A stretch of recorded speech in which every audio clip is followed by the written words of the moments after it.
सही है, क्योंकि मुझे एक पक्का है कि कुछ भी काम भाई स्वामी को सौंपा होगा ना, वो नजरअंदाज हो गया ऐसी तो बात ही नहीं हो सकती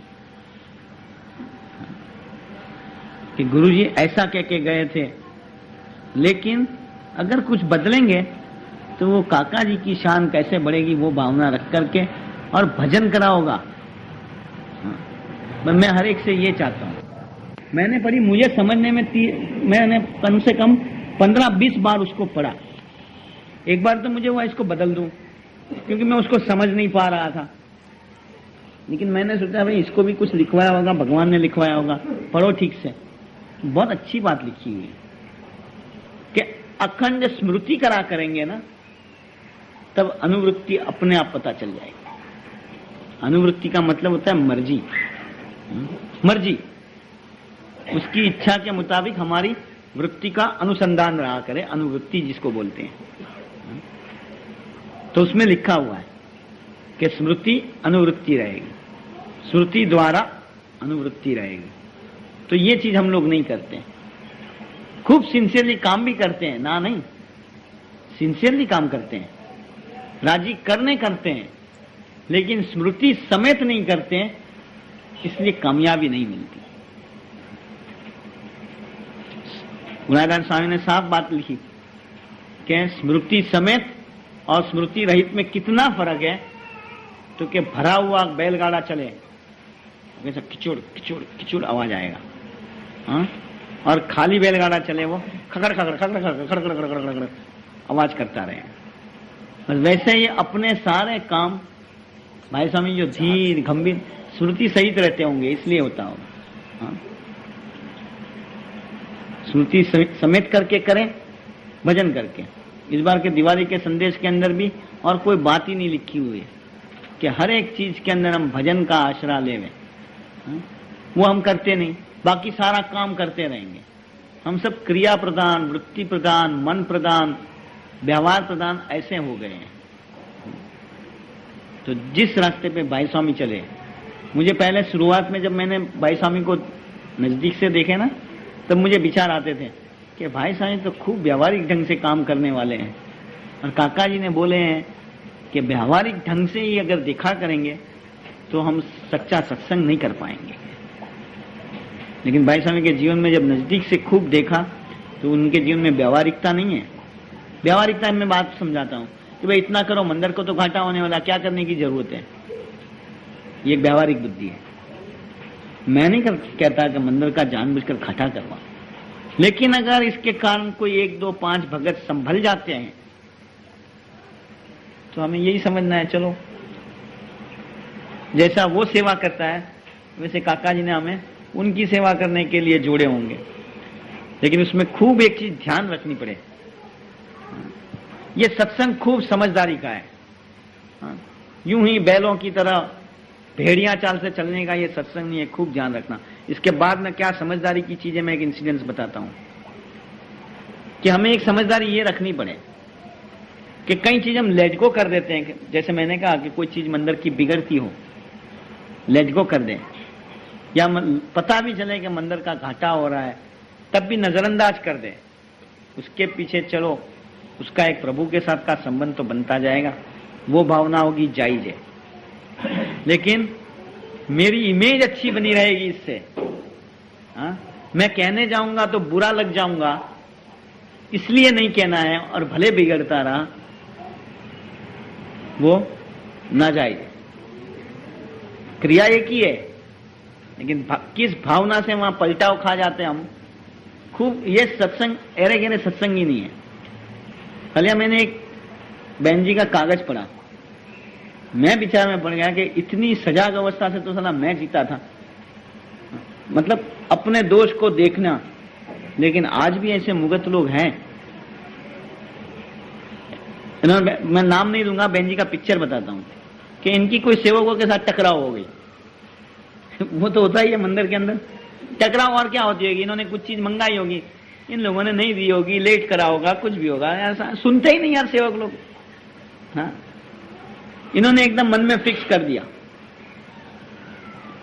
अब सेवकों को तो मैं डायरेक्टली कभी नहीं कहूंगी क्या, कोई भी चीजों की जरूरत पड़ेगी, मैं सेवकों को नहीं कहूंगी सीधा।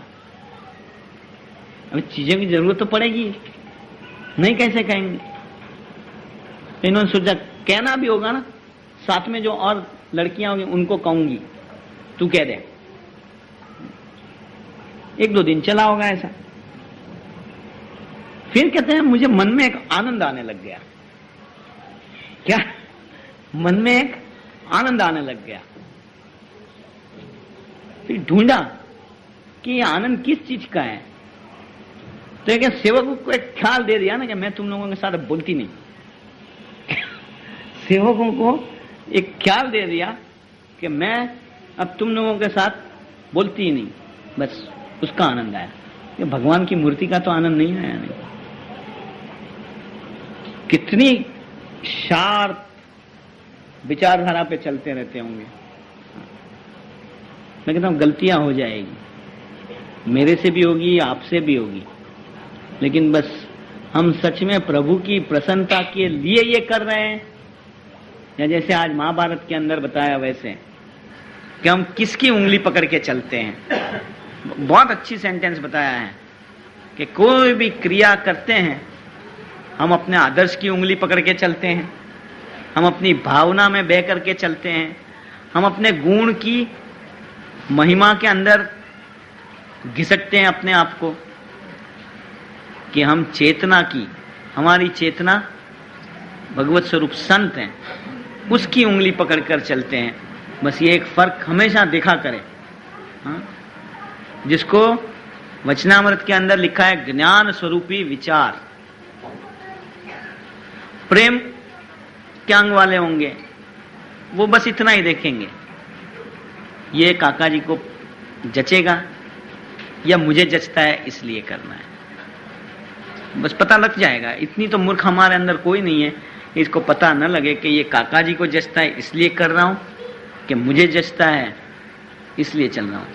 तो भाई स्वामी के जीवन में से ये सारी चीजें, बातें तो जो हर एक ने करी वही है, कोई नई बातें करनी है नहीं, लेकिन वहां हमारी नजर हमेशा रहे, अखंड रहे।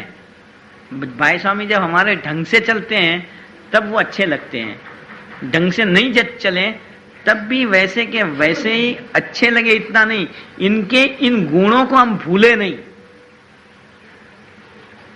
कि भले ये कॉर्नर शायद हमारी भाई स्वामी की हमें पसंद नहीं आती होगी, लेकिन वो बाकी सब गुण कितने ऐसे हैं जो हमारे अंदर नहीं है, तो उसके लिए इनका हमेशा एहसान माना करें। हम दिल से माने कि जो इनके पास है वो तो हमारे पास नहीं है, और जो हम चाहते हैं कि इनके पास होवे वो कोई हमारी जबरदस्ती तो नहीं होनी चाहिए। काका जी इनको किस ढंग से यूज कराना चाहते होंगे हमें क्या पता लगे।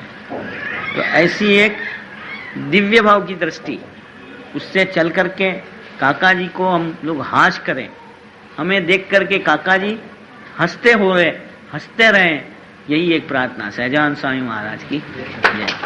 चलो भजन गाओ।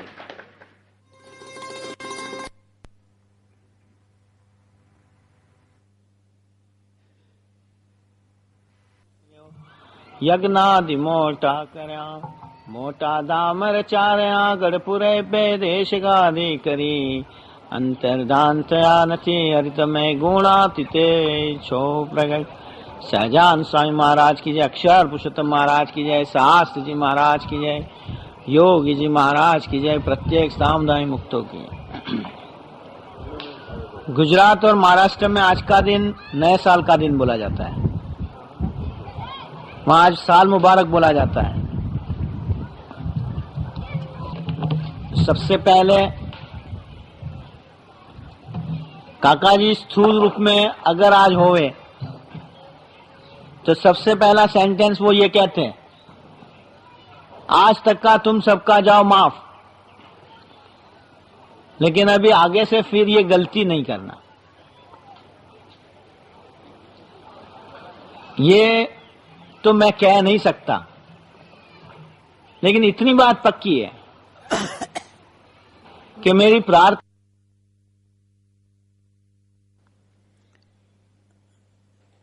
आनंद दीदी ने करी उसमें से आनंद जी ने दो बातें बहुत अच्छी करी। उससे पहले एक दूसरी बात, महाराज के समय में एक आनंद स्वामी करके थे, तो वो 6 फुट ऊंचा अट्टा गट्टा, तो कहीं गिरनार चढ़ने गए थे।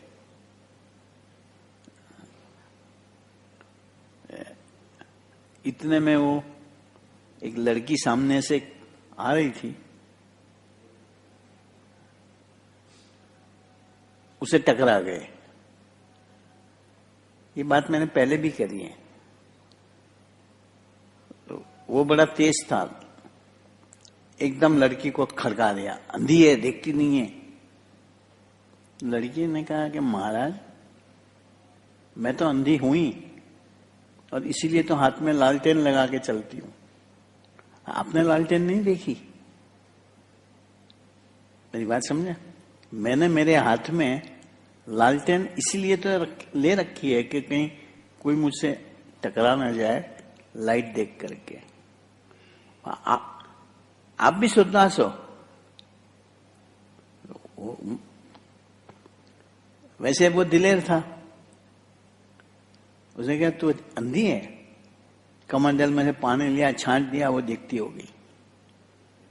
और वो लड़की ने जनरली जो अंधा होता है वो सामने लाइट होती है, इससे ये रहता है, अरे अपने हाथ में। तो आनंद दीदी को मैंने पूछा कि भाई तुम्हारा प्लास्टर तो उतर गया, तो ये ठूठे की तरह हाथ क्यों बंद करके रखा हुआ है? तो कहते हैं नंगा हाथ देखते हैं ना एकदम, दीदी जय स्वामीनारायण करके खींच के फिर फ्रैक्चर कर देंगे क्या? इसलिए हाथ को वो पट्टी लगा के रखती है कि हर एक को ख्याल आया कि भाई वहां छूना नहीं है।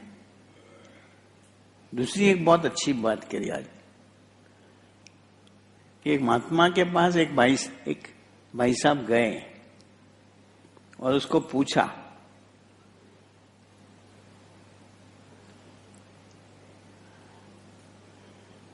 कि जिसे गोरी सी, खूबसूरत, हाइट भी प्रॉपर, समझदार, पति की मर्जी को जानने वाली,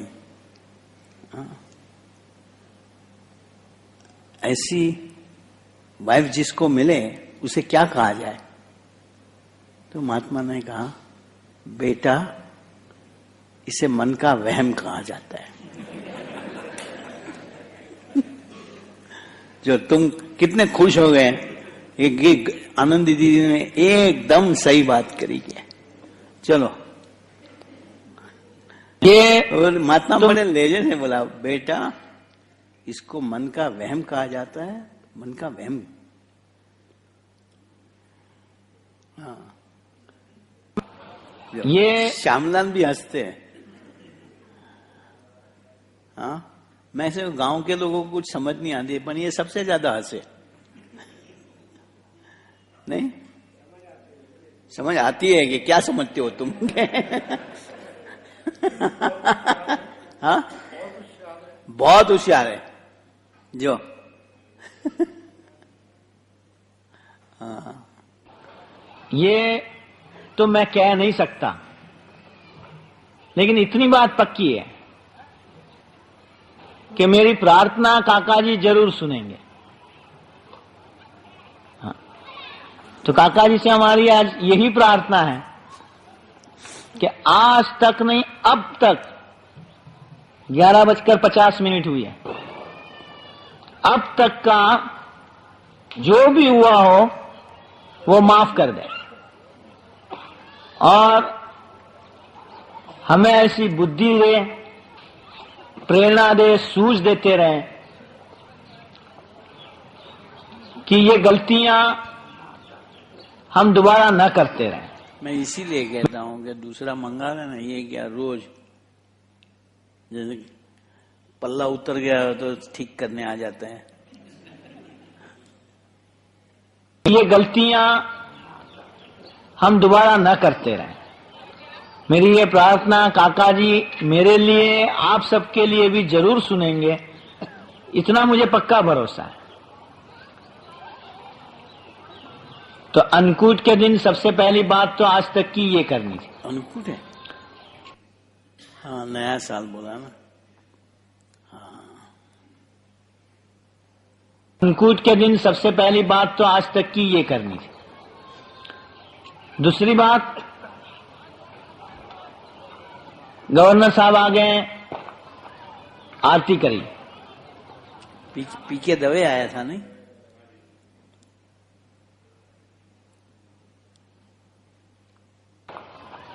आरती करी।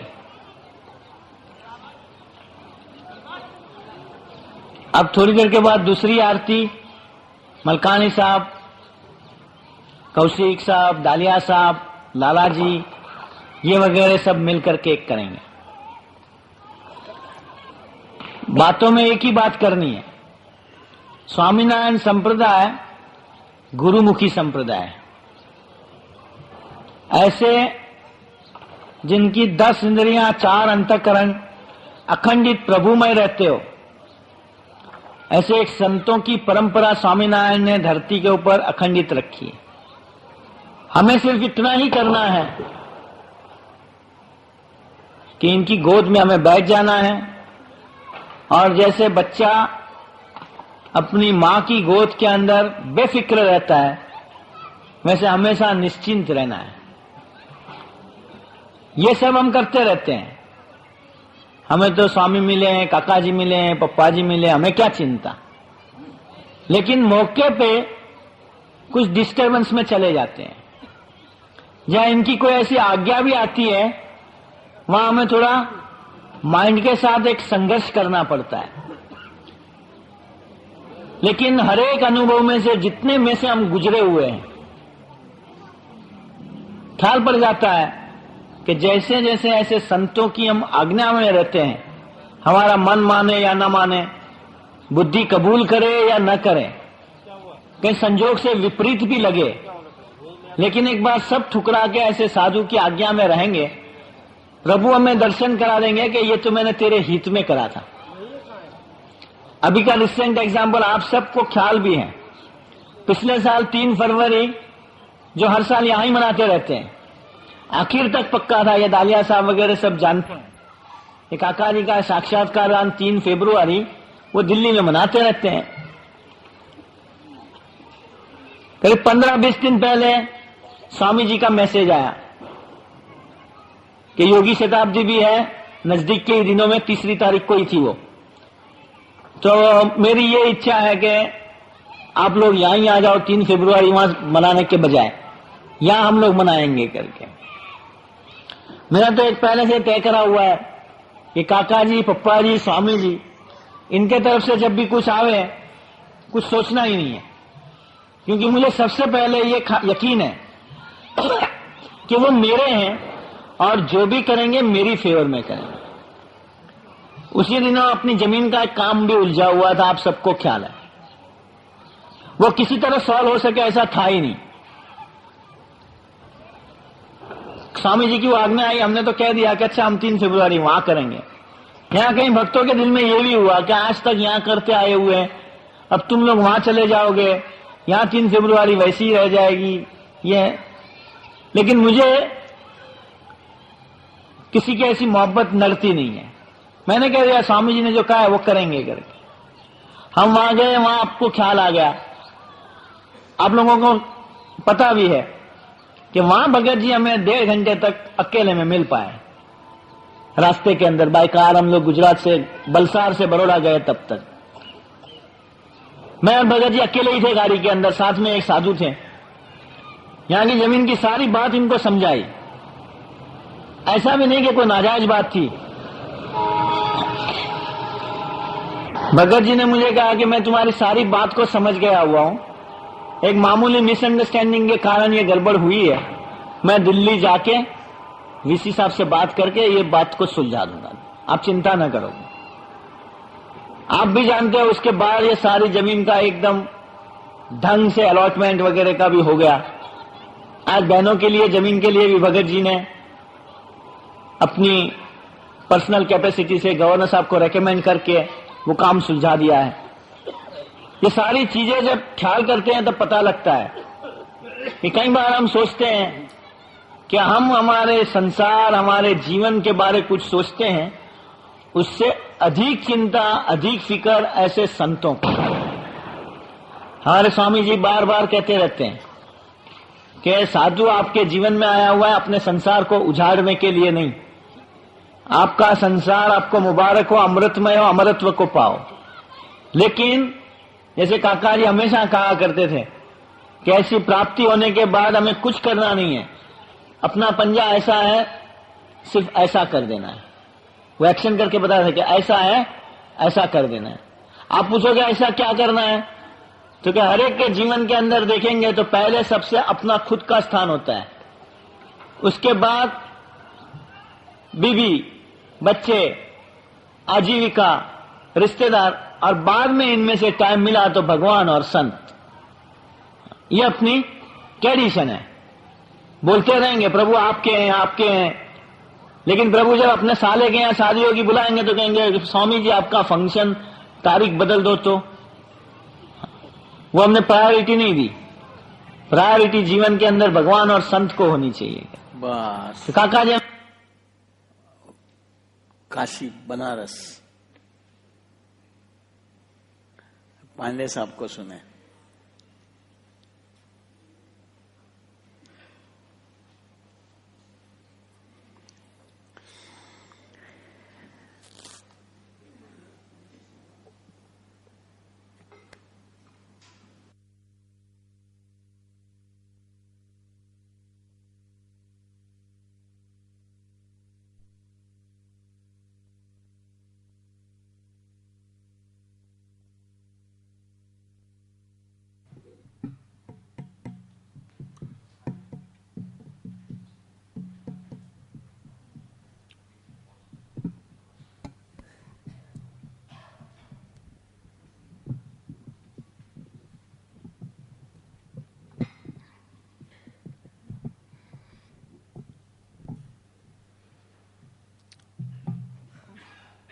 प्रातः स्मरणीय परमादरणीय गुरु जी,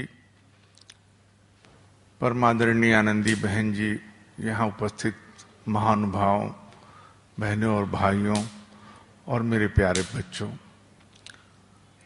मैं अपने इस सौभाग्य के लिए उन सभी दिव्य विभूतियों और महापुरुषों को प्रणाम करता हूँ जिनके आशीर्वाद से मुझे आपके समक्ष कल भी कुछ कहने का मौका मिला। और कल जैसे मैंने कहा था कि मैं आपको आज सनातन धर्म के बारे में एक महापुरुष के द्वारा कही हुई बातें आपके समक्ष प्रस्तुत करूंगा। आप सब उसको गुनेंगे और उससे लाभान्वित होंगे। जैसा मैंने कल भी कहा था, वो बातें वही हैं। गुरुजी ने सभी बातें बहुत सरल करके आप सबको के सामने रखी और रखते रहे हैं।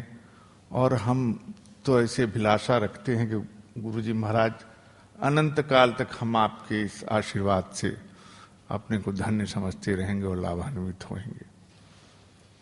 कल गुरुजी के सामने मैंने एक इच्छा व्यक्त की कि ये जितने आपके व्याख्यान हैं ये इन्हें प्रकाशित भी किया जाना चाहिए। तो मैं आज आप सबसे अनुरोध करता हूं, क्योंकि वो मैं पहले से भी जानता हूं अपने बारे में कुछ करने के लिए वो बहुत पीछे रहते हैं।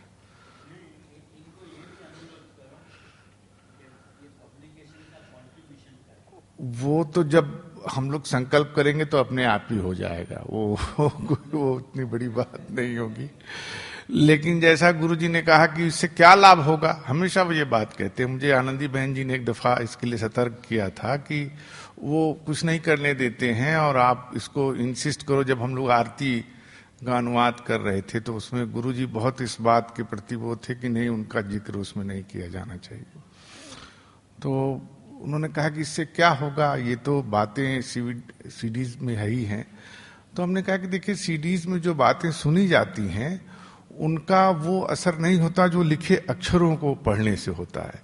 लिखे अक्षर आपके अस्तित्व पे एक दूसरी तरह से आपको प्रभावित करते हैं और वो बार बार आप उनको देख सकते हैं। और उनमें हर बार जब आप देखेंगे तो एक नए अर्थ का बोध होता है। इस मायने में उनका एक अस्थाई महत्व होता है।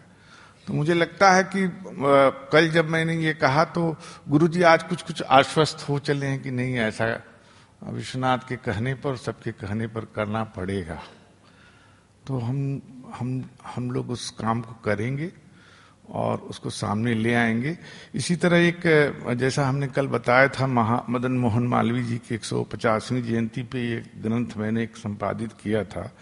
तो उसमें उनका एक लिखा हुआ, उन्होंने कहीं व्याख्यान दिया था। उनके बहुत सारे अपने लिखे हुए चीजें बहुत कम मिलती हैं, लेकिन कुछ एक चीजें जो उन्होंने संपादित, ये शायद उन्होंने सनातन धर्म एक पत्रिका वो निकालते थे, उसके संपादकीय में स्वयं लिखा है। कुछ उन्होंने बताया भी है कभी कि ईश्वर क्या है, ये जगत क्यों है, लेकिन ये एक छोटा सा पीस है और इसमें बहुत संकलन है और बहुत से लोगों की बातें हैं। मेरा भी एक लेख है कभी, और यहाँ शायद लाइब्रेरी में मैंने दिया है, रखी हुई भी है, आप पढ़ सकते हैं। ये किताब मैं यहाँ दे गया था जब प्रकाशित हुई थी, तो 2 किताबें मैंने दी थी उसके साथ। तो ये मैं छोड़ जाऊंगा, ये नई है एकदम अभी। सनातन धर्म। धर्मो विश्वस्य जगतः प्रतिष्ठा, लोके धर्मिष्ठम प्रजा उपसपरन्ति, धर्मेण पापम नुदन्ति धर्मे सर्वं प्रतिष्ठितम तस्मार्धम परमम वदन्ति। धर्म ही सारे जगत की प्रतिष्ठा का मूलाधार है। संसार में आजकल धर्म को लेकर के बहुत वितंडावाद है, तो धर्म के अर्थ को समझना बहुत जरूरी है। साधारण अर्थों में तो धर्म के बारे में कहा गया कि जो धारण करे वो धर्म है, और इसको लेकर के बहुत सारे लोगों ने बहुत मतिभ्रम फैलाए। विभिन्न धर्मों के बीच में बहुत मतिभ्रम है, मगर हमारा सनातन धर्म जो कि सबसे पुराना है और जो इसकी सब परंपराएं हैं, उन परंपराओं में मैं आपको एक जो अभी जैसे मुझे उत्सुकता हुई कि मुझे मोहम्मद साहब के जीवन के बारे में जानना चाहिए, या जो बाइबल में, एक तो ये सब बहुत इधर के हैं। इस्लाम का आविर्भाव बहुत हाल में हुआ, 1400 साल पहले। बाइबल जो है या क्रिश्चियनिटी का उद्भव लगभग 2000 साल हुआ। हमारा जो उत्स है धर्म का, जिसका मानते हैं कि वेदों से जो परंपरा शुरू हुई, उपनिषदों में और पुराणों में, और फिर तमाम महापुरुषों के जरिए जो कि हमारे बीच में हमेशा हमारा मार्गदर्शन और प्रेरणा हमें प्रदान करते हैं, उनके जरिए प्राप्त होती रहती है, वो आदिकाल से चला आ रहा है। वेदों की रचना दरअसल कब हुई, वो अनेक ऋषियों को रिवील्ड नॉलेज है। उनको जब वो साधना में और ध्यान में बैठे तो उनको अंतर्मन से प्रकट हुआ। कहा कि भगवान ने, परमात्मा ने उनको बताया कि सत्य ये है, और फिर धीरे धीरे वो श्रुति परंपरा से आते आते उस परंपरा में बहुत सी बातें इस समय खत्म भी हो गई, और बहुत जरूरत है कि इन सब का संरक्षण और ठीक से किया जा रहा है। सरकार भी प्रयत्न कर रही है और बहुत सी संस्थाएं भी। तो धर्म ही वो है जो हम सबको धारण करता है। धर्म ही सारे जगत की प्रतिष्ठा है। संसार में प्रजा लोग धर्मशील पुरुष के पास पहुंचते हैं। इस बात पे ध्यान करिएगा। धर्म से पाप को हम दूर करते हैं। धर्म में सब प्रतिष्ठित है, अर्थात धर्म के मूलाधार पर सब स्थित है, इसलिए धर्म को सबसे बड़ा कहते हैं। विद्या रूपम धनम शौर्यम कुलीनत्व मरोगिता राज्यम स्वर्गश्च मोक्षश्च सर्वम धर्मा दवाप्यते। विद्या रूप धन शौर्य वीरता कुलीनता आरोग्य राज्य स्वर्ग और मोक्ष, ये सब धर्म से ही प्राप्त होंगे। सबसे बड़ा उपकार जो किसी प्राणी का कोई कर सकता है वो यह है कि उसको धर्म का ज्ञान करा दे। गुरु यही करते हैं, धर्म में उसकी श्रद्धा उत्पन्न कर दें अथवा दृढ़ कर दें। संसार में धर्म के ज्ञान के समान कोई दूसरा दान नहीं है। सनातन धर्म सब मतों के अनुयायियों के उपकार के लिए है। इस सनातन धर्म का उत्तम वर्णन श्रीमद् भागवत के 7वें स्कंध के 11वें अध्याय से लेकर 15वें अध्याय तक पाया जाता है। उसमें लिखा है कि सत्यम दया तपः शौचम तितिक्षेछा शमो दमः अहिंसा ब्रह्मचर्यम च त्यागः स्वाध्याय आर्जवम। कल मैंने 10 लक्षण बताए थे। देखिए ये बात उसी से जुड़ी हुई है जो हमारे भागवत में कही गई है। संतोषः समदृग्य सेवा ग्राम्ये हो परमः शनहि नृणाम विपर्य ये हेक्षा मौनमात्म विमर्शनम अन्नाद्याद्ये संविभागो भूतेश भ्यश्च यथार्थतः तेष्वात्मत्म देवता बुद्धि सुतराम निषु पांडव श्रवणम कीर्तनम चास्यम स्मरणम महतम गते सेवेज्या व निर्दार्स्यम सखयात्मा समर्पणम नृणामयम परो धर्मः सर्वेषां समुद्राहितः त्रिंसल्लक्षणमान राजन सर्वात्मा येन तुष्यति। भगवान कहते हैं, हे राजन, यह कल 10 बताया था मैंने, यह 30 लक्षण वाला धर्म सनातन धर्म समस्त मनुष्य मात्र का परम धर्म है, जिसके पालन से घट घट में व्याप्त परमात्मा प्रसन्न होते हैं। महाभारत में इस धर्म के मूल तत्व का वर्णन है। एष धर्मो महायोगो दानम भूतदया तथा ब्रह्मचर्यम तथा सत्यम नुक्रोशो धृति ही क्षमा सनातनस्य धर्मस्य मूलमेतत् सनातनम। महाभारत अश्वमेध पर्व अंक 91 और श्लोक 32। यह धर्म सब बड़े बड़े गुणों का समूह है। दान, प्राणी मात्र पर दया, ब्रह्मचर्य और इंद्रियों को वश में रखना तथा सत्य का पालन, प्राणियों के दुख में सहानुभूति, धीरज और क्षमा, ये सनातन धर्म के मूल हैं। ये धर्म ऐसे हैं कि संसार के सब धर्मों और सब संप्रदायों के अनुयायी इसका पालन कर इस लोक में सुख, शांति, सुयश तथा परलोक में उत्तम गति पा सकते हैं। भगवान मनु कहते हैं, वेदो अखिलो धर्म मूलम। वेद सब धर्म के मूल हैं। याज्ञवल्क्य ऋषि कहते हैं कि पुराण, न्याय, मीमांसा, धर्म शास्त्रंग मिश्रिता वेदाः स्थानानि विद्यानाम धर्मस्य च चतुर्दश। वेदांग, स्मृति, पुराण सहित चारों वेद सब विद्याओं और सब धर्म के स्थान हैं। इस बात को पश्चिम के विद्वान भी मानते हैं कि संसार में सबसे पुराना ग्रंथ ऋग्वेद है। आज सनातन धर्म के मानने वालों को धर्म का मार्गदर्शन कराने के लिए श्रुति अर्थात वेद, स्मृति और पुराणों के साथ आगम भी सम्मिलित हैं। किंतु इन सब शास्त्र समूह में जो धर्म के मूल सिद्धांत हैं वे सनातन हैं, अर्थात सबसे पुराने हैं। उनके पहले का कोई सिद्धांत संसार में विदित नहीं है।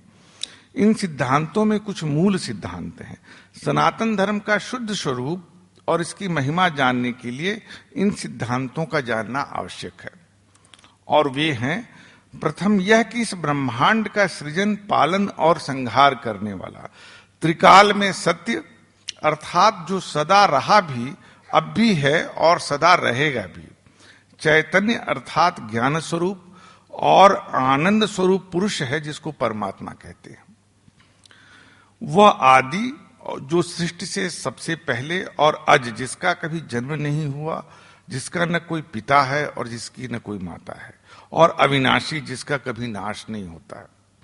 वेद स्पष्टता कहते हैं कि सृष्टि के पहले यह जगत अंधकार में था।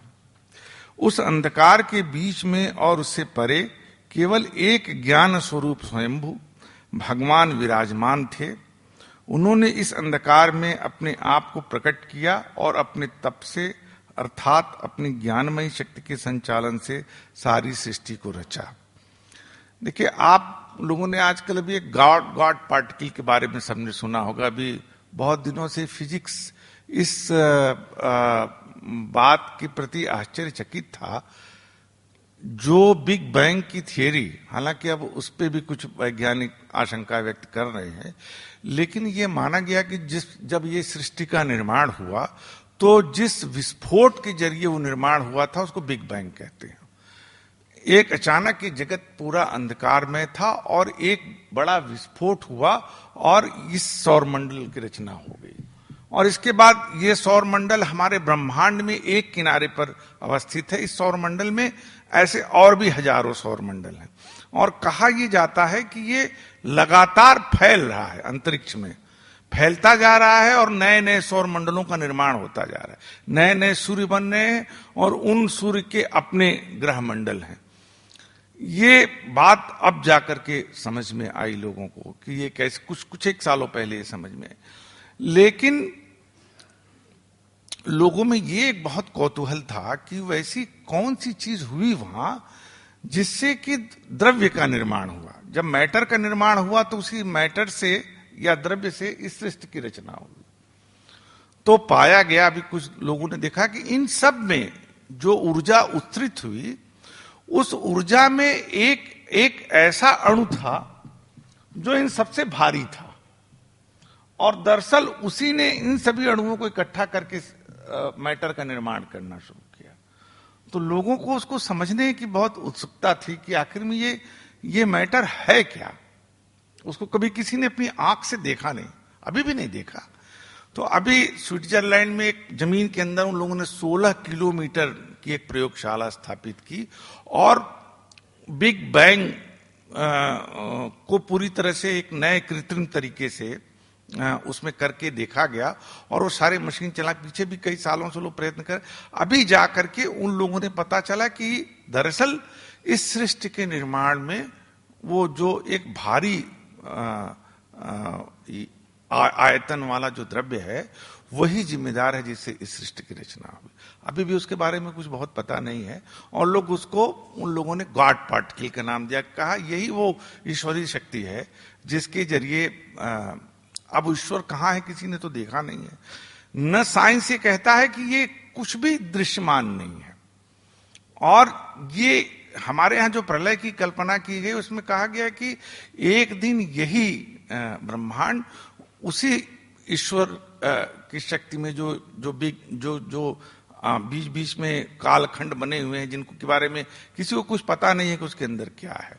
तो अभी विज्ञान कहता है, लेकिन इन सब बातों को हमारे ऋषियों ने एक बहुत पहले इसको वो समझ गए। और जो श्लोक आता है, अगर आपने डिस्कवरी ऑफ इंडिया देखा हो तो उसमें ऋग्वेद का वो श्लोक सुनाते हैं कि कैसे हिरण्य गर्भ के जरिए गुरुजी इस सृष्टि की रचना होती है और कैसे एक सुबह जब वो सूरज का प्रकाश चारों तरफ रहता है, अचानक ईश्वर की इच्छा होती है और ये ब्रह्मांड अपने स्वरूप में आ जाता है।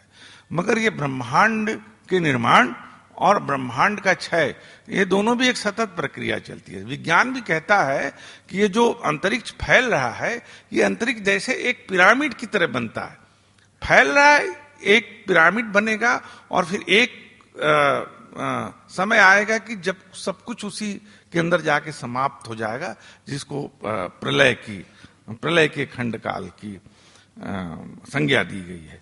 मैंने ये बात केवल इसलिए बताई आपको कि हमारा जो प्राच्य विद्या है वो इन सब चीजों की व्याख्या करता है और हमारा मार्गदर्शन करता आया है, जिसको साइंस अब धीरे धीरे समझने की कोशिश कर रहा है।